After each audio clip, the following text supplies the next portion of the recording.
to discuss an estimation that listed construction groups Stefanutti and Raubex are at risk of some damage claims, is Stephen Meintjes, Head of Research at Imara S.P. Reid. You guys do really good work there, Steve, but primarily because you look at the whole continent. I mean, you've got people all over the continent. With the Competition Commission fines that were levied on construction companies, and now the possibility that there could be some kind of a knock-on effect, is this something that companies around the continent have been considering, or is it more a localized thing? I think it's very much more a localized thing, although obviously what happened here could be noticed by other authorities elsewhere and looked into, but we haven't heard anything. Because you'd think the profit margins that South African companies make outside of the borders of this country are so substantially higher than what they are in South Africa that there must be some kind of funny business happening. Well, there could be. There could be. We don't know of any.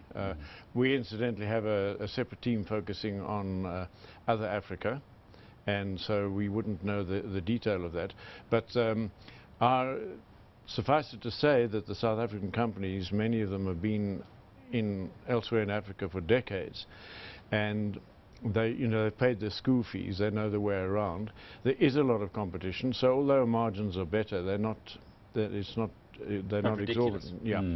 All right, so you decided to have a look at two stocks in particular, Stefanutti stocks and Raubex. Why did you pick those two?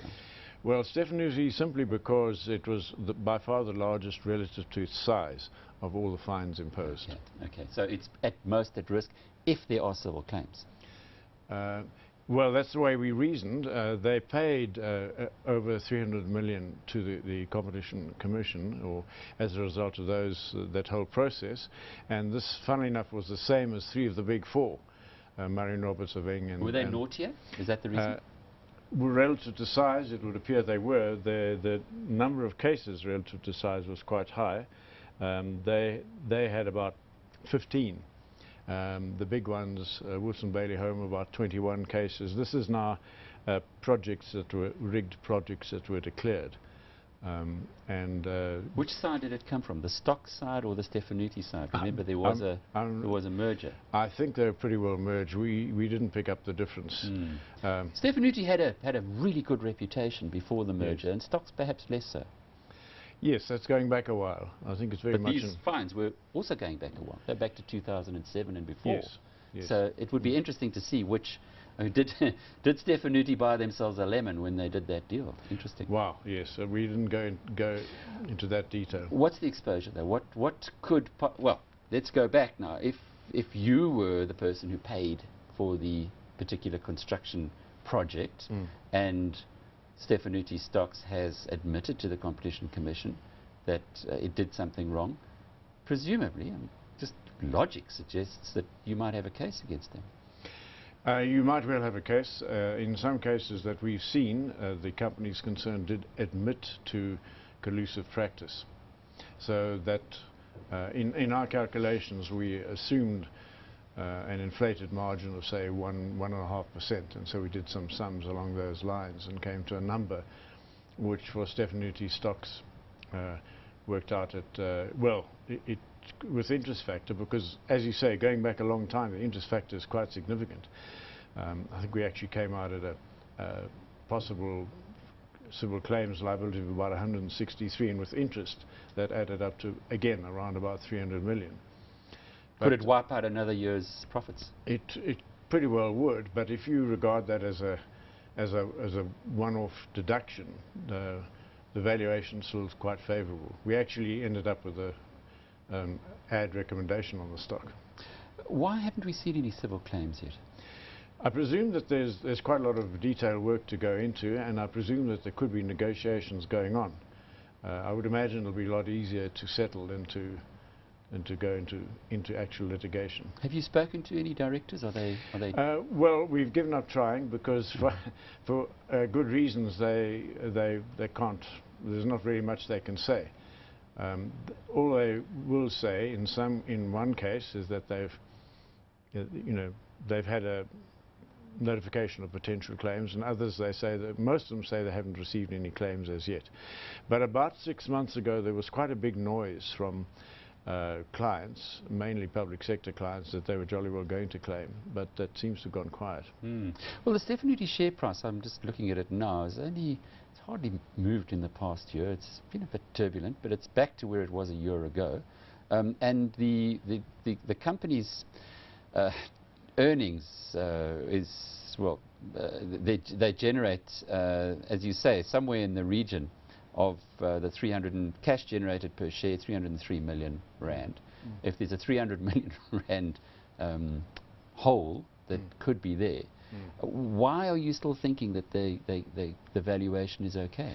Well, we simply took the current earnings number and applied a PE to it and came out at about 1160, funnily enough, and then if you knock that once-off amount off that valuation, you get to around 10 rand, which is, it's above the current price. So there's yeah, so if you then step away from it, it offers good value relative to other construction companies or relative to the market generally? I think relative to construction companies in general, it was showing fairly reasonable value, and that calculation of ours was, we think, a worst case situation. What about Raubex?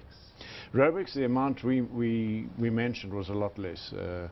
I think it was about 38 million or something. So it was a lot less, and nothing like as significant to them as this would be to Stefanutti, if they were to be hit for that amount. And the interesting thing was that we did see management changes at Raubex, but not at Stefanutti.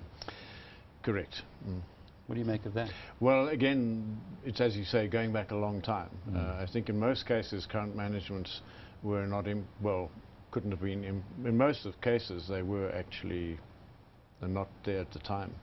Steve, you've been around a long time. Surely from a company's perspective it must be better to just get this out the way. If there's going to be a claim, discuss it with the potential claimants, and the uncertainties out the way, and you can then move forward. You've seen the share prices in the construction shares have really done little in the last year, maybe because of this overhang. I think that is one of the factors. The other one is the mine. Quite a lot of the construction companies are involved in mining, and that's been a negative for the last 6 months. And the other one, of course, is the fact that the government infrastructure spending, a lot of it, for example, has gone into PRASA and Transnet, big sums there, and then specifically Eskom. And whilst the government is spending elsewhere, the companies, most of them are still complaining that they're not seeing what they expected. So you still want to see that roll out, and I think people are wondering whether the government's where it's going to find the funds to maintain a high level of infrastructure spending. So those are some of the doubts. But look, we've got the big four have June year ends, and they'll be reporting or giving trading updates quite soon. So I think the market's going to maybe get a new lead from what they say. What are you expecting from those trading updates? I think they will in general show fairly good progress. Wilson Bailey Holmes, of course, said the other day that they're going to have to take quite a big impairment on this steel pipe operation of theirs in Mozambique. But otherwise, I think in general they will improve. So for long-term investors, this is the time to start looking at construction shares? I think one can single out a few. There are a few that we do like. We think Group 5, for example, covers a wide field.